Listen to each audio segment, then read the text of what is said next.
কোনকে শক্তি নাই, কোনকে এর জবাব দেওয়ার কোন বীর বাহাদুর নাই, নাই কি কোন সালাউদ্দিন আইয়ুবী, নাই কি কোন মুহাম্মদ বিন কাসিম। শাহতাউল্লাহ বুখারী রাহমাতুল্লাহ আলাইহির জালাময়ী ভাষণ আর চোখের পানির দিকে তাকায়া যুবক ইলমুদ্দিন, মাদ্রাসায় পড়ুয়া কোনো যুবক নয়, বাবার সাথে কাজ করে, দোকানে কাজ করে একজন ছোট্ট বালক ইলমুদ্দিন যৌবনে মাত্র পা দিছে, যৌবনে পা দিছে। ইলমুদ্দিন আতাউল্লাহ বুখারী রাহমাতুল্লাহ আলাইহির কথাটা শুনলো আর তার দিলের মধ্যে লাগলো, আমার নবীর ইজ্জত যদি না থাকে আমি দুনিয়াতে তাই কোনো লাভ নাই। লাভ কি? আমার নবীর ইজ্জত যদি নিয়ে কেউ টান দেয় আর আমি যদি চোখ বুজে সই, তাহলে আমার দুনিয়াতে বেঁচে লাভ কি?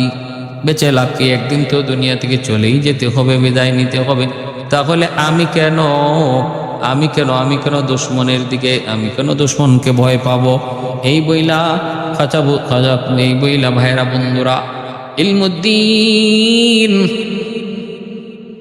আওয়াজ দিয়া বলতেছে, ওস্তাদ জি দোয়া করবেন আমার জন্য দোয়া করবেন, আমার জন্য দোয়া করবেন। বইলাই সে বের হয়ে গেল, বাজার থেকে যায় একটা ধারালো ছুরি কিনলো, ছুরিটা কিনা মায়ের কাছে আসলো। আয়েশা ছুরিটা ধার দিতেছে আর মাকে বলতেছে, মা গো তুমি একটা রুটি বানাও, রুটি খাবো। মা বলতেছে, বাবা রে, ও বাবা তুমি ছুরি ধারাইতেছো কেন, কারণ কি? তখন ছেলে কয়, মা গো, মা এক নবীর দুশমন রে খতম করবো গো মা। কে রে বাবা? কয় রঙ্গিলা রসুল বইটা যে লিখছে। মা তুমি জানো না আমার নবীকে গালি দিয়েছে, আমার নবীকে গালি দিয়েছে, নবীকে গালি দিয়েছে মা গো। ও মা, কেমন করে সেটা নবীর উম্মত, নবীর আশিক সইবে? এই কথা বলা মাত্রই মাও ছিল কেমন ইমানদার, নবীর একজন আশিকা, নবীর একজন আশিকা।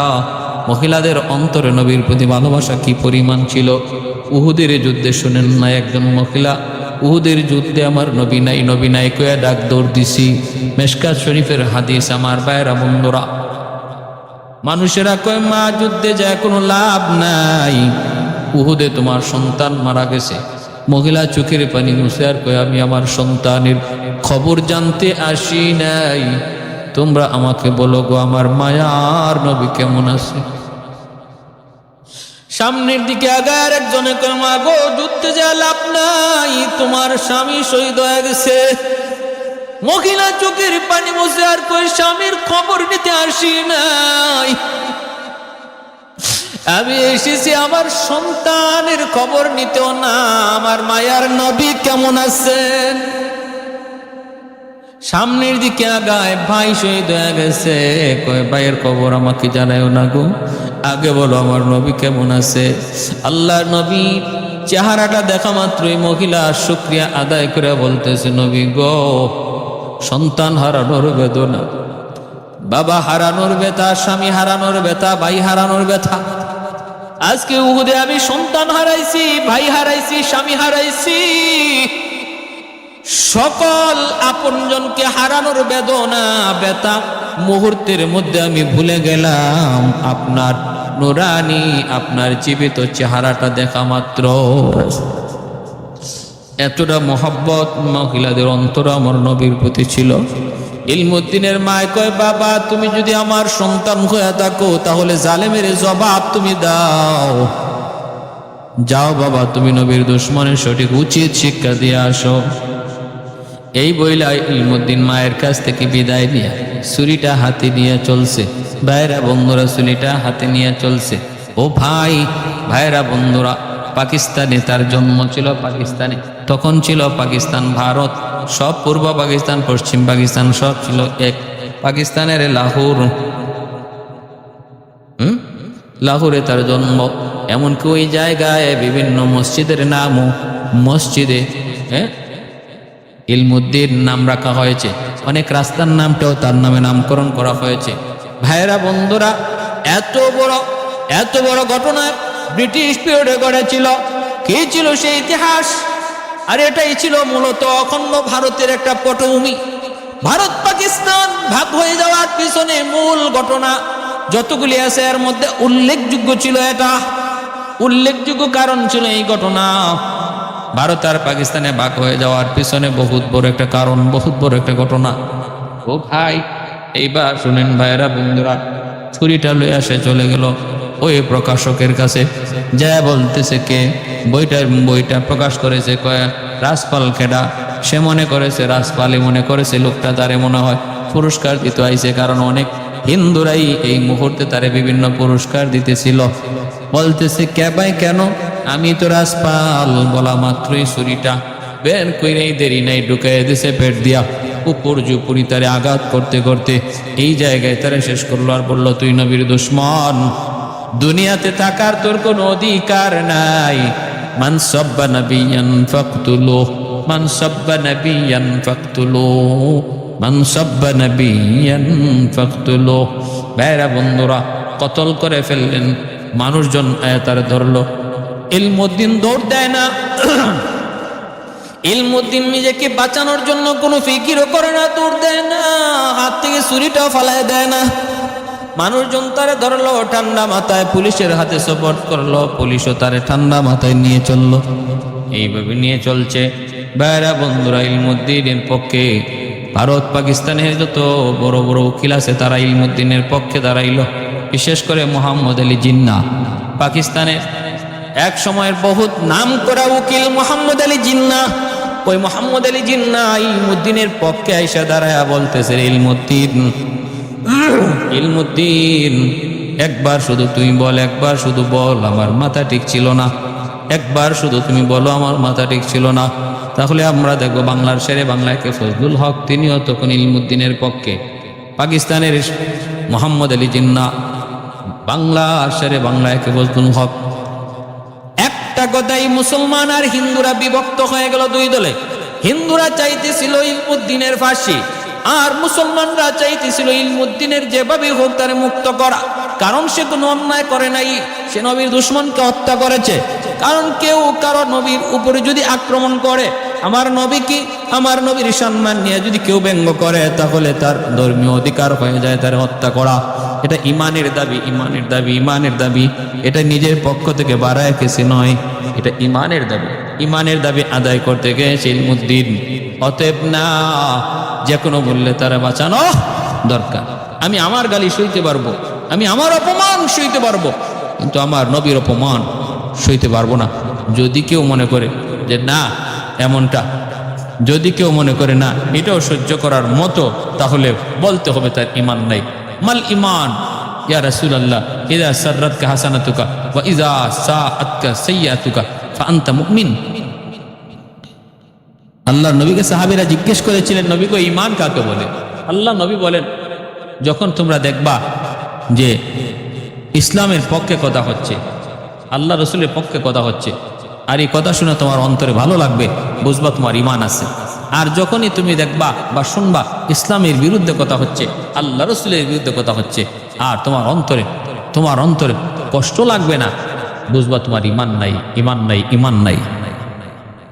যত বড় পাগড়ি তোমার থাক, যত বড় পদবী তোমার থাক, যদি নবীর দুশমনের আমার নবীর শান নিয়ে ব্যঙ্গ করলো, কটাক্ষ করলো, শোনার পরে তোমার দিলে আঘাত লাগলো না, সে আমার ভাই, সে আমার বন্ধু, সে আমার নেতা, সে আমার নেত্রী।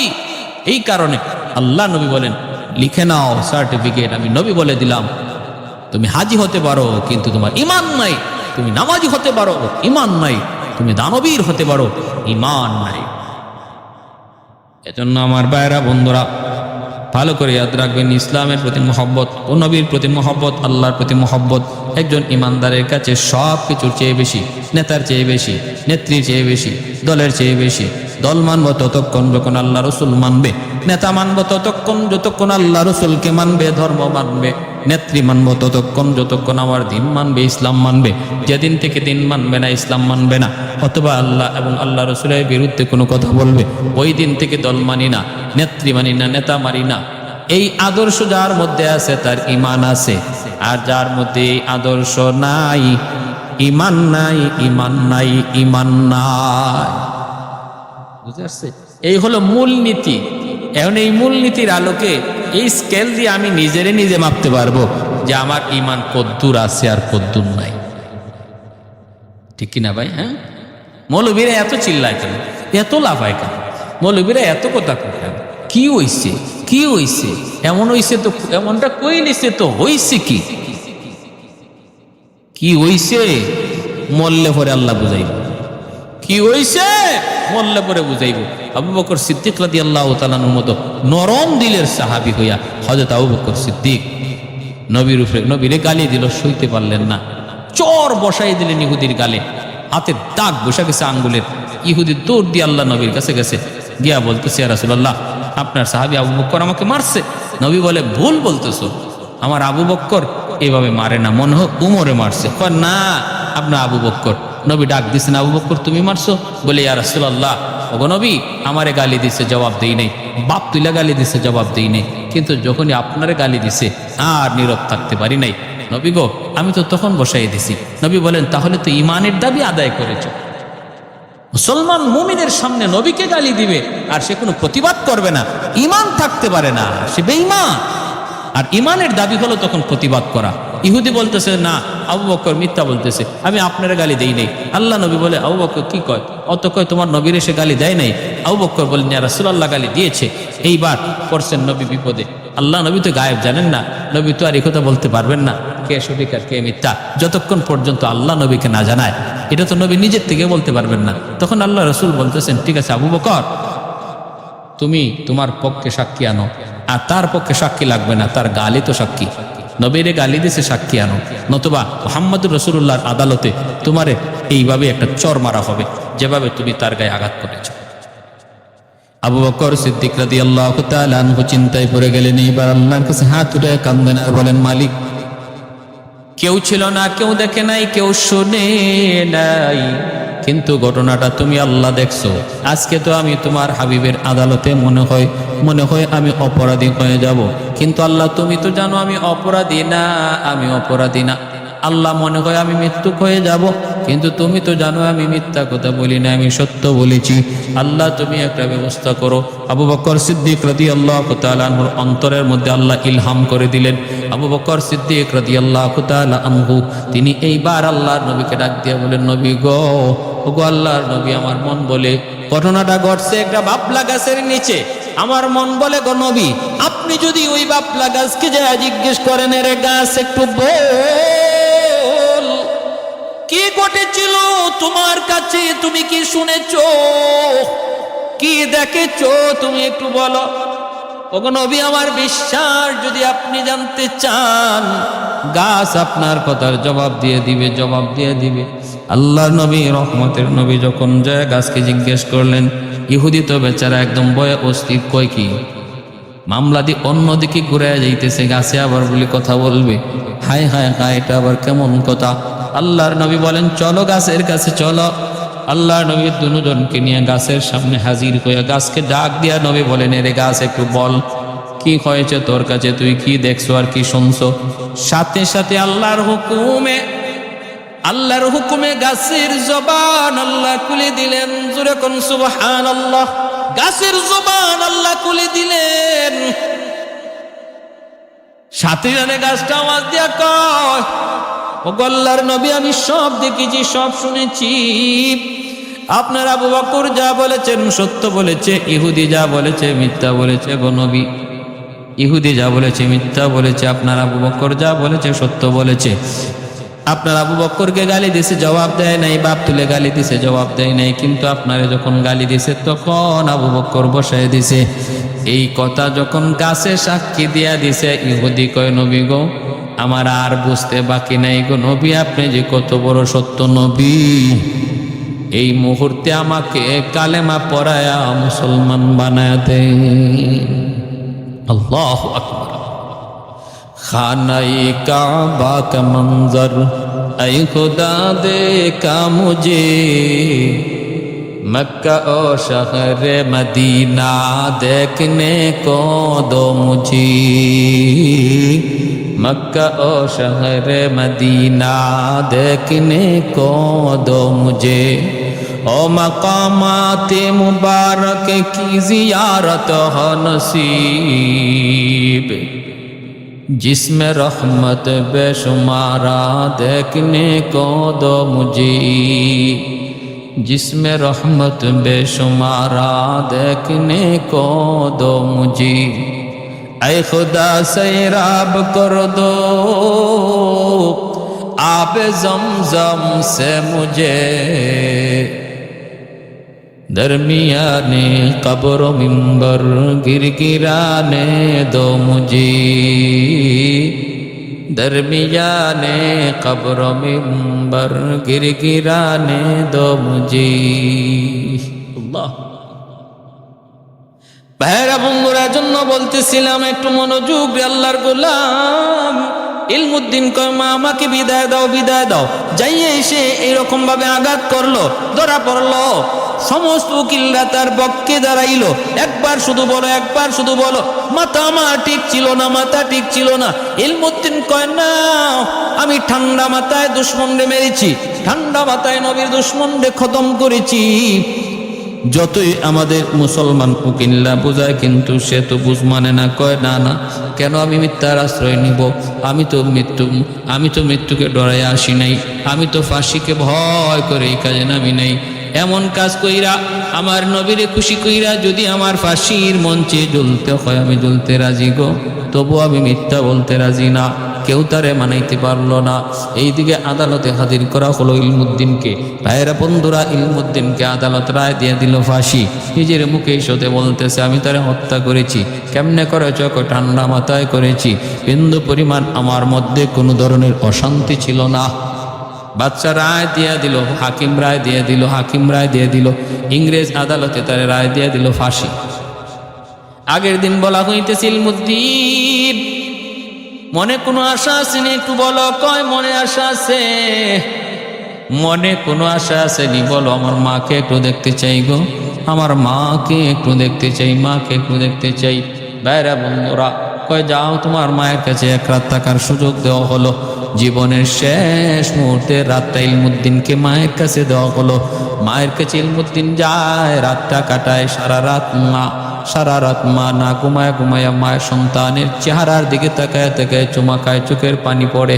ইলমুদ্দিন কিন্তু নিশ্চিন্তে ঘুমাইতেছে, কোনো ভয় নাই। কালকে সকালবেলা যার ফাঁসি, কিন্তু বিন্দু পরিমাণ তার অন্তরে ভয় নাই, ভীতি নাই, ভীতি নাই। কারণ সে তো দিলের মধ্যে প্রশান্তি পেয়ে গেছে। প্রশান্তি, আল্লাহ তার অন্তরে শান্তি ঢুকায় দিছে। সে তো অন্যায় করে নাই। পাপ করলে পরে অন্তরে অশান্তি বাড়ে, আর নেক কাজ করলে পরে অন্তরের মধ্যে শান্তি বাড়ে, শান্তি বাড়ে, প্রশান্তি বাড়ে। ইলমুদ্দিন ঠান্ডা মাথায় ঘুমাইতেছে। মা দুঃখিনী, মা একমাত্র সন্তান ইলমুদ্দিনের গালে চুমু দেয়, কপালে চুমু দেয়, আর বলতেছে বাজান রে, ও বাজান, জীবনে কত আদর করলাম এই গালে, এই কপালে। এ বাবা, জীবনের শেষ আদরটা, শেষ আদরটা তোমাকে করলাম। এই বইলা সারা রাত মা দুঃখিনী, মা সন্তানরে আদর করে। এই মুহূর্তে ইলমুদ্দিন ঘুমের ঘরে চিৎকার করে উঠছে। মা ডাক দেয়া কয় বাবা ইলমুদ্দিন কি কইছে বাবা? মা গো পরে বলবো, মা পরে বলবো, একটু চলো গো মা চলো, সময় হয়ে গেছে। সকালবেলা মা ছেলে দুজন চলে আসছে ফাঁসির মঞ্চে। একটু পরে ফাঁসির মঞ্চে ঢুকানো হবে। ওই মুহূর্তে ইলমুদ্দিন তাকায় দেখে মা দুঃখিনী তাকায় রয়েছে। মাকে সান্ত্বনা দিয়া কই মা গো, ও মা, তোমার চোখে আমি দেখতেছি পানি গো মা, তুমি কি আমার জন্য কষ্ট পায় কাঁদতেছো গো মা? না না মা, তুমি রাতের আমার চিৎকারের খবরটা তোমাকে একটু জানায় যায়। মা, আমি স্বপ্নে দেখেছি আমি এমন সুন্দর একটা বাগানের ভিতর দিয়ে হাঁটতেছি। ওই বাগানের ভিতর দিয়ে হাঁটতে হাঁটতে সামনে যাই, যত যাই ততই সুন্দর। সামনের দিকে যাই দেখতে পেলাম তিনজন মানুষ দাঁড়ায় আছেন। তিনজনের চেহারা এত সুন্দর, মাঝখানের মানুষটার এত সুন্দর নুরানি চেহারা। আমি আমার জীবনে দুনিয়াতে এত সুন্দর মানুষ কাউকে দেখি নাই গো মা। আমি দেখলাম তার হাতের মধ্যে একটা সুন্দর মালা নিয়ে দাঁড়ায় আছেন, মুচকি হাসতেছেন। আর ডাইনে বামে দুইজন, তারাও মুচকি হাসেন। আমি পাশে যাইতেই তিনি ডাক দেয়া বলতেছেন বাবা ইলমুদ্দিন, কাছে আয় বাবা, কাছে আয়। এই বইলে আমাকে কাছে নিলেন, নিয়া বলতেছেন বাবা ইলমুদ্দিন, এই আমার ডানে আবু বকর, বামে হলো আমার উমর, আর আমি গোলাম নবীর রহমা মরুর দুলাল, আমি হলাম শাফিউল মুজনিবিন। তোমার মায়ার নবী, যেই নবীর মহব্বতে পইরা তুমি গলায় ফাঁসি নিছো, ইলমুদ্দিন রে ভয় পাইও না, চিন্তার করো না, কারণ নাই। গলায় রশি লাগাইতে দেরি, আমি নবীর সাথে তোমার হাউজে কাউসারের পানি পান করতে দেরি হবে না। আল্লাহর নবী গলার মধ্যে ওই মালাটা পরায় দিলেন। ইলমুদ্দিন কই মাগো, তখনই আমি চিৎকার মেরে উঠছি, আমার ঘুম ভেঙে গেছে। মা তখন কবরে চুমকায় কয়, বাবা ইলমুদ্দিন যা বাবা যা। এইভাবে হাজার সন্তান যদি আমার গর্ভ থেকে দুনিয়া আসতো আর একে একে এইভাবে শহীদ হইতো, আমি মা তখনও নিজেকে ধন্য মনে করতাম। আমার সমস্ত সন্তান যদি এইভাবে আল্লাহর রাস্তায় শহীদ হইতো, বিন্দু পরিমাণ আমি মা কষ্ট পাইতাম না। ইলমুদ্দিনকে ফাঁসিতে ঝুলাইয়া দেওয়া হলো, শহীদ হয়ে গেল। মানুষ, মুসলমানরা লাশ চাইল, কিন্তু লাশ দিল না ইংরেজ সরকার, কারণ মনে করেছে আন্দোলন হবে, বিদ্রোহ হবে, তারা ওইখানে দাফন করে দিল। এ ভাইরা, দীর্ঘ কোন রাতে এসেছে 15 দিন পর, কিন্তু ভাইরা বন্ধুরা, এক তারিখের কিতাবের মধ্যে আমি পেয়েছি না 2 বছর পর মুসলমানরা মামলা করলো লাশটা উঠে নেওয়ার জন্য, লাহোরের কবরস্থানে তারা দাফন করবে। এই বইলা তারা মামলা করলো। 2 বছর পর মামলার রায় পাইল।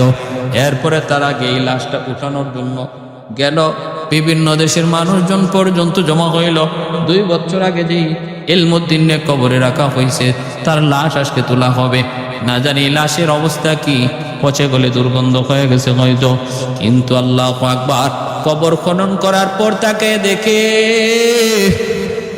চেহারা, বডির তো কোনো ক্ষতি হয় নাই, এমনকি তার জামাটা পর্যন্ত ময়লা হয় নাই, মনে হয় যেন এখনই কাফনের কাপড় পরায়া রাখা হয়েছে। এখান থেকে ইলমুদ্দিনের লাশটাকে উঠে আনা হলো, উঠে আনা লাহোরে কবরস্থানে রাখা হলো। দ্বিতীয়বার জানাজা হলো। ভাইয়েরা বন্ধুরা, ঐতিহাসিক জানাজা হয়েছিল। 20 লক্ষ মানুষ তার জানাজার নামাজে শরিক হয়েছিল। আর হাজির, এত বড় জানাজা আর কখনো এই জমিনে হয় নাই। আমার ভাইয়েরা, নবীর একজন আশেক, নবীর একজন প্রেমিক ইতিহাসের স্বাক্ষর হয়ে আছে। এই ঘটনার পর থেকেই মুসলমান আর হিন্দুদের মধ্যে দূরত্বটা আস্তে আস্তে বেড়ে গেল। মুসলমানরা খুব কষ্ট পাইল, ভারত পাকিস্তানে মুসলমান খুব কষ্ট পাইল হিন্দুদের এই বারবার আবদারের কারণে, এই বারবার পিড়াপিড়ির কারণে।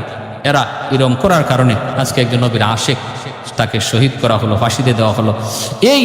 এই দানাটা, এই বিরোধটা বাড়তে সে অখণ্ড ভারতের দিকে নিয়ে গেল।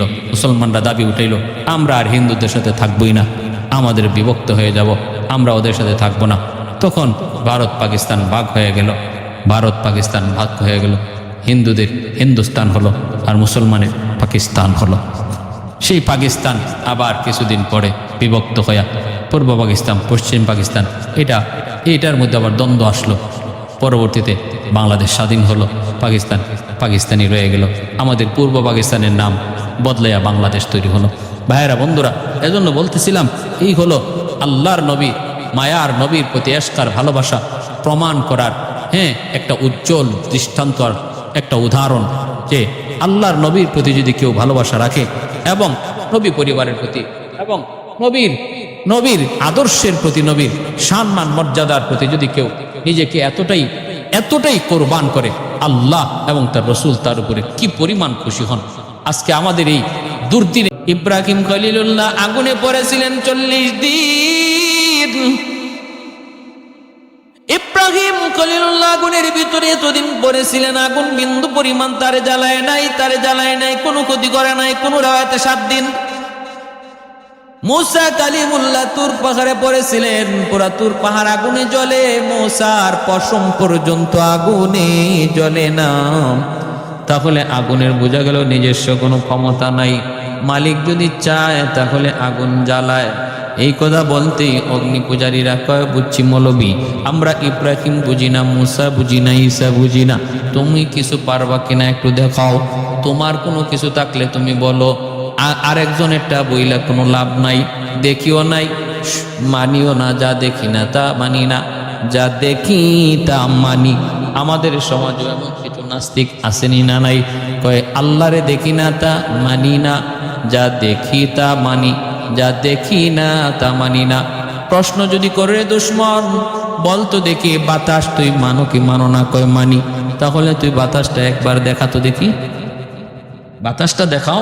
বাতাস আসে না মানো? কয় মানি। তো বাতাস একটু দেখাইতে পারবা? এজন্যই ভাইয়েরা বন্ধুরা, আল্লাহর ওয়ালিরে যখন এই প্রশ্ন করছে যা দেখি না তা মানি না, ইনি মারছেন মাথার মধ্যে একটা ঢিল, মাথার মধ্যে ঢিল মারছেন, একদম মাথা ফুইলা গেছে। এইবার কয় মৌলবী আমারে মারছো। মানুষজন জমা হয়ে গেছে। ইনি বলেন কেন, কি হয়েছে তোমার? কয় আমার প্রচন্ড ব্যথা। কয় ভাইরা আপনারা একটু দেখেন জিগান্ত। ও বলছে যা দেখি না তা মানি না। ওর যে মাথায় প্রচন্ড ব্যথা, এটা তার কথা মতো সে দেখে না, অতএব ব্যথা আছে এটা আমরা মানি না, কারণ ব্যথা আমরা কেউ দেখি না। বুঝে আসছেন? তাহলে বুঝা গেল সব জায়গায় পণ্ডিতি চলে না। মৌলবীর সামনে পণ্ডিতি করে কোনো লাভ নাই। আল্লাহ পাক আসমানি জমিনে এলেম দান করে রাখছে মৌলবী করে। এজন্যই তো বাদশাহ আলমগীর মন্ত্রী একদিন কয় মৌলবীরারে এত মায়া করো কারণ কি? এরার মাঝে কি পাইছো?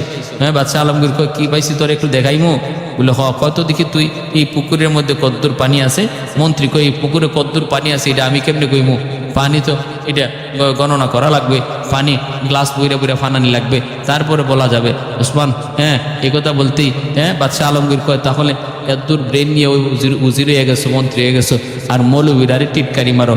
দেখো একটা মাদ্রাসা ছাত্র যায়, ডাক দেও, ডাক দিয়ে আনছে আইনা। কো বাবা কোন মাদ্রাসায় পড়ো? ভাই উস্তাদজি ওই মাদ্রাসায় পড়ি। কত ভালো কথা, এই পুকুরে কদ্দুর পানি আছে কইতে পারবা? কয় গ্লাস পানি আছে? এই মাদ্রাসা ছাত্ররা কয় উস্তাদজি এটা তো একবারে উত্তর ফানিবাদ সহজ, একদম সহজ একটা প্রশ্ন করছেন। কয় কও কি তুমি? উজির যে ছিল এর মাথা নষ্ট, চোখ বড় বড় হয়ে গেছে। কয় কি আমার পেটে মুচড় মারছে, আমার 14 গোষ্ঠী এই জাত প্রশ্ন জীবনে শুনে নাই। আমার আসমান ভাঙে মাথায় পড়ছে। আর কয় এটা বলে একদম ফানিবাদ তেজপাতা। ঠিক আছে কও তো দেখি, এত সহজ প্রশ্ন উত্তরটা সহজভাবে দিয়া তো। ছাত্র কয় উস্তাদজি পুকুরটা যত বড়, গ্লাস যদি এত বড়ই হয় তাহলে মাত্র 1 গ্লাস পানি। বুঝছেন? আর পুকুরটা যত বড়, গ্লাস যদি এর অর্ধেক হয় তাহলে 2 গ্লাস পানি। পুকুরটা যত বড়, গ্লাস যদি এর 3 ভাগের 1 ভাগ হয় তাহলে 3 গ্লাস পানি। এইভাবে যখন বলা শুরু করেছে তখনই বাদশাহ কয় উজির রে, উজির এখনো কইব? কয় আর কোয়া লাগবে না, আমার বুঝ হয়ে গেছি গে উস্তাদজি, আর জীবনও আমি মৌলবীরারে টিটকারি দিয়ে কথা কইব না। আমার বুঝ হয়ে গেছে, আমার বুঝ হয়ে গেছে যে এরার ব্রেইনের মধ্যে জেহেনের মধ্যে আল্লাহ পাক কি ক্ষমতা দান করছে। আমার ভাইয়েরা বন্ধুরা, এজন্য বলতেছিলাম খাজা কুতুবউদ্দিন বখতিয়ার কাকি রহমতুল্লাহি আলাইহি, ওনার উস্তাদ হযরতে মঈনুদ্দিন চিশতি, আর মঈনুদ্দিন চিশতির উস্তাদ হযরত উসমান হারুনি, ইনি গেলেন গিয়ে ওই মূর্তি পূজারী দেখে বললেন দেও না তোমরা একটু আগুন, দেও না। কয় না দিমু না, আগুনের পূজা করি। কেন করে? আগুন মরলে জ্বালাইব না। তাহলে তোমরা একটু পরীক্ষা করে দেখো দুনিয়াতে জ্বালায় কি জ্বালায় না। কয় না দুনিয়া তো জ্বালাইবই, জ্বালানি তার স্বভাব। উসমান হারুনি কয় না, আগুন চাইলেই জ্বালাইতে পারে না, মালিকের অর্ডার লাগে। কয় না না না, এত কিছু বুঝি না, এত কিছু বুঝি না, তুমি প্রমাণ দেখাও, প্রমাণ। উসমান হারুনি কয় প্রমাণ দেখতে চাও বুঝি? এই বইলাই ছোট্ট একটা বালক ছিল ওই আগুন অগ্নি পূজারীদের, ছোট্ট বালকটারে কুলে লইয়া উসমান হারুনি আল্লাহু আকবার বইলা আগুনে ঝাঁপ দিলেন। আগুনের ভিতরে আল্লাহু আকবার বইলা তিনি চলে গেলেন। আর ওই অগ্নি পূজারীরা ওরা কয় আস্তাগফিরুল্লাহ বলতেছে রাম রাম রাম রাম। হাই রে হাই, মৌলবী এটা কি করলো? মৌলবী জ্বলছে জ্বলুক, আমাদের কোনো বাধা নেই। আমার বাচ্চাটার কি দোষ ছিল গো? আমার ওই বাচ্চাটার কি দোষ ছিল গো? এইভাবে সবাই তখন কাঁদতেছে আর রাম রাম করতেছে, রাম রাম করে আর কই, মৌলবী তুই এটা কি করলি নি? ও মৌলবী তুই জ্বলছ জল, কিন্তু আমার বাচ্চাটার কি দোষ ছিল?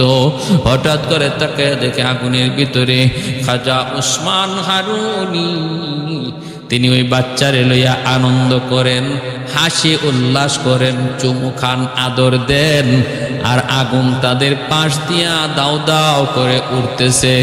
বডি দিয়ে আগুন উঠতেছে, কিন্তু বডির পশম জ্বালায় না, পোশাক জ্বালায় না, বিন্দু পরিমাণ আগুন স্পর্শ করে না।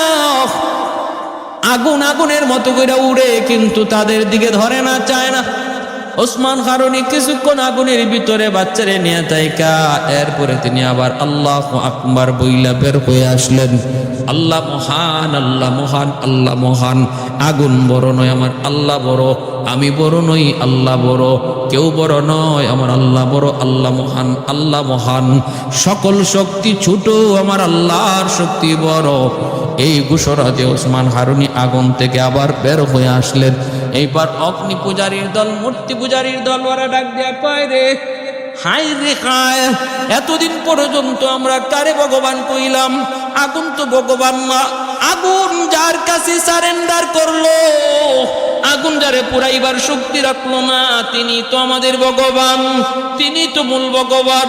এই বইলাই উসমান হারুনিকে সাজদা দেওয়া শুরু করলো, ভগবান ভগবানকে সাজদা দেওয়া শুরু করলো। উসমান হারুনি লাঠি হাতে নিয়া পিটানি শুরু করলেন আর বলতেছেন, এরে নাফরমানের দল, তোরা তো অবাক কিছু দেখলি, ভগবান কইতে তোদের দেরি হয় না। না না, আমার কোনো ক্ষমতা না, এই ক্ষমতা আগুনের মালিকের, এই ক্ষমতা আমার আল্লাহর। আমি কিছু করি না, আমার আল্লাহ সব করাইছেন, আমার কোনো ক্ষমতা নাই। কারণ ওদের খাসলত হলো অবাক কিছু দেখলেই খুদা কইতে, ভগবান কইতে দেরি করে না। এজন্য ভগবান কি পরিমাণ আছে এরা নিজেরাও জানে না। 33 কোটি ভগবান, হ্যাঁ, তুলসী গাছও ভগবান, হ্যাঁ, গঙ্গা নদীও ভগবান, বট গাছও ভগবান, গাইও ভগবান। কত ভগবান যে আছে এর কোনো ঠিক নাই। কেন কয় গাই কেমনে তোমার ভগবান হইলো? কয় বাপরে বাপ, দুধ দে, কি সুন্দর দুধ দেয়, দুধ আমরা খাই, আবার উলান কাটলে দুধের বংশ নাই। কেমনে হইলো? তাহলে এটাই ভগবান, তাহলে এটাই ভগবান। বট গাছ তোর ভগবান কেমনে হইলো? কয় বয়স কত? কয় 200 বছর। কয় ওরে বাপরে বাপ, 200 বছর, আবার একটা গাছের বয়স হয় কেমনে? তাহলে এটাই ভগবান। আরে একটু কষ্ট তুই। ওসমান হারুনি আগুন আগুনে জ্বালাইল না। কয় কি? কয় কারে আমরা ভগবান কই? আগুন রে? কয় না না, আগুন ছোট ভগবান, আসল ভগবান তো ওসমান হারুনি। সাজদা দেওয়া শুরু করেছে ওসমান হারুনি, লাঠি দিয়ে ভর দিয়ে আঘাত করে কয়, দুশ্মনের দল তাড়াতাড়ি বাঘ, তাড়াতাড়ি বাঘ। আরে না না, আমার কোনো ক্ষমতা না, আমার কোনো ক্ষমতা না। সকল ক্ষমতার মালিক হলেন আমার আল্লাহ, আমার কোনো ক্রেডিট না, সকল ক্ষমতার মালিক হলেন আল্লাহ। কয় তোমারে কেমনে আগুন জ্বালাইলো না?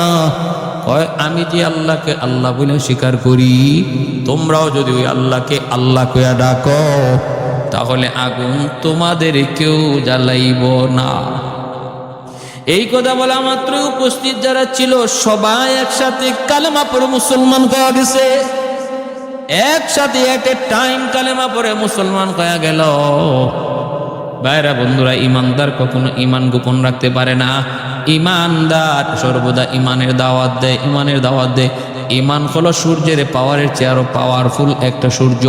সূর্যের আলো পূর্ব আকাশে উঠলে যেমন এটাকে আর আটকায় রাখা যায় না, কোনো রকমে অন্ধকার করা যায় না, থামাচাপা দেওয়া যায় না, সে আলো পৌঁছাবেই। ইমানদার তার ইমানের দাওয়াতও সে পৌঁছাবেই। এজন্যই হযরত বেলাল হাবশী রাদিয়াল্লাহু তাআলা আনহু বলছিলেন, আবু বকর ভাই, আমারে যতই মারো, যতই তুমি আমারে বুঝাও, আমি কিন্তু পারি না, আমার মুখ দিয়ে আহাত ছাড়া কিছু বের হয় না। আমার জান যাবে নাকি আমি বাঁচবো নাকি আমি মরবো, এই চিন্তা আমার মাথায় নাই, এই চিন্তা আমার মাথায় নাই। আমি পারি না, আমি পারি না, আমি পারি না। আল্লাহর নাম ছাড়া অন্য কিছু আমার জবান দিয়ে বের হয় না। আল্লাহ আমার ভাইয়েরা বলতেছিলাম এজন্যই যে দেখেন আল্লাহ রাব্বুল আলামিন নেক আমলের দ্বারা, আল্লাহর বন্দিগি করার দ্বারা আল্লাহ তারে দুনিয়াতেও শান্তিতে রাখে, ইজ্জত দেয়, আখিরাতেও তার ইজ্জত দেয়। আল্লাহ বলেন, আল্লাহ ইন্না আউলিয়া আল্লাহি লা খাউফুন আলাইহিম ওয়ালা হুম ইয়াহজানুন। কোনো মানুষ সে যদি আল্লাহর ওলি হয়, নিশ্চয়ই যারা আল্লাহর ওলি তার কোনো ভয় নাই, কোনো পেরেশানি নাই। আল্লাযীনা আমানু, এক নাম্বার গুণ হলো ওলির তারা হবে মুমিন, ইমানদার। ওয়া কানু ইয়াত্তাকুন, দ্বিতীয় হলো তারা আল্লাহর ভয়ে সর্বদা চলবে, সর্বদা সর্ব জায়গায় আল্লাহর ভয় তার অন্তরে থাকবে, কখনো আল্লাহকে তার ইয়াদ থেকে সরাবে না, সর্বদা তার ইয়াদ আর খেয়াল থাকবে। জবাবদিহিতার জিন্দিগি, জবাবদিহিতার জিন্দিগি যে গঠন করবে, স্বাধীন জিন্দিগি নয়, যা মন চায় মন চাহি জিন্দিগি নয়, জবাবদিহিতামূলক জিন্দিগি যারা গঠন করবে, আল্লাহ বলেন এই দুই গুণ যাদের থাকবে, ঈমান আছে আর জবাবদিহিতামূলক জীবন ব্যবস্থা আছে তার মধ্যে, প্রতিটা কাজ করার আগে সে চিন্তা করে আমার এই কাজের জবাব দিতে হবে, প্রতিটা কথা বলার আগে চিন্তা করে আমার এই কথার জবাব দিতে হবে, প্রতিটা ব্যবহার করার আগে চিন্তা করে আমার এই ব্যবহারটার জবাব দিতে হবে। আজ আমার হয়তো আমার শক্তির কারণে, বাহাদুরির কারণে কেউ আমার সামনে কথা বলে না, আমার প্রোটেকশন করে না, আমার বিরুদ্ধে কথা বলে না, আমারে কেউ থামায়া দেয় না, কিন্তু আমার প্রত্যেকটা কাজের, প্রত্যেকটা কথার জবাব একদিন আহকামুল হাকিমিনের দরবারে, যার সামনে কথা বলার শক্তি সাহস কোনো বাদশা রাজাদের থাকবে না, তার সামনে পঙ্কানুপঙ্ক হিসাব দিতে হবে। এই চিন্তা করে যে মানুষ তার জীবন চালায়, আল্লাহ বলে সে ওই দুনিয়াতে আমি আল্লাহর বলি। এবার তার বড় পাগড়ি না থাকুক, এইবার তার বড় চুপ্পা না থাকুক, এইবার তার চেহারার মধ্যে বড় বেশি নূর না থাকুক, চেহারা ফর্সা না হোক, কালো হোক, এইগুলা দেখার বিষয় নয়। যদি এই দুই গুণ লইয়া সে চলে, সে যে দেশেই থাকুক, যে অবস্থায় থাকুক, যেমন পোশাকই পরুক, তার চেহারা সুরত যেমনই হোক, আল্লাহ বলেন সে আমার বলি। আর তার কোনো ভয় নাই, কোনো টেনশন নাই, তার জীবনের সমস্ত কাজের জিম্মাদার আমি আল্লাহ নিজে, আমি আল্লাহ নিজে। ভাইয়েরা বন্ধুরা, জন্য বলতেছিলাম মনে রাখবেন, মনে রাখবেন হযরত খাজা কুতুবউদ্দিন বখতিয়ার কাকি রহমতুল্লাহি আলাইহি এত বড় বুজুর্গ হয়েছেন, আজকে ভারতে কুতুব মিনার তার সাক্ষী হয়ে আছে, যার মৃত্যুর সময় ইন্তেকালের পর জানাজা, ঐতিহাসিক জানাজা হয়েছিল, ঐতিহাসিক জানাজা হয়েছিল, এবং তার মৃত্যুর সময় একটা ঘটনা উল্লেখ আছে। সেই ঘটনাটা আমি ইনশাল্লাহ অন্যদিন একদিন বলার চেষ্টা করব। তবে আমরা এতটুকু আজকের আলোচনা থেকে বুঝলাম, আমরা আমাদের জীবনটাকে এই দুই গুণ বিশিষ্ট জীবন আমরা গঠন করি। ঈমান আল্লাহ আমাদেরকে জন্মসূত্র দিয়া দিয়েছেন, দৌলতে ঈমান আমরা পেয়ে গেছি মুসলমানের ঘরে জন্ম নিয়া। আল্লাহ পাক আমাদের এই ঈমানটারে হেফাজত রেখা, ঈমানটারে সর্বদা ভেজাল মুক্ত ঈমান রাখার তৌফিক আল্লাহ দান করুক। আর শুধু আমাদের এখন জবাবদিহিতামূলক জিন্দিগি তৈরি করার তৌফিক আল্লাহ আমাদেরকে দান করুক। তাহলেই আল্লাহ পাক আমি কোন অবস্থায় আছি, আমি কোন হালতে আছি, এটা বড় বিষয় নয়। আমি যেখানেই থেকে আল্লাহর তালিকায় আমার নাম ওলির খাতায় লেখা হয়ে যাবে। আল্লাহ তৌফিক দান করুন। একটু দিলটা নরম করে শুনো রে আল্লাহর গোলাম। এ ভাই, ভারতে বহুত বড় একজন অল্প বয়সের এক যুবক, সে আল্লাহর ওলি হয়েছে। আমার নবীর প্রতি মহব্বত আর ভালোবাসা জাহির কইরা ইতিহাসে যার নাম রয়েছে ইলমুদ্দিন। ইংরেজ আমলে, ব্রিটিশ পিরিয়ডে ভারতে ইংরেজ আমলে আমার নবী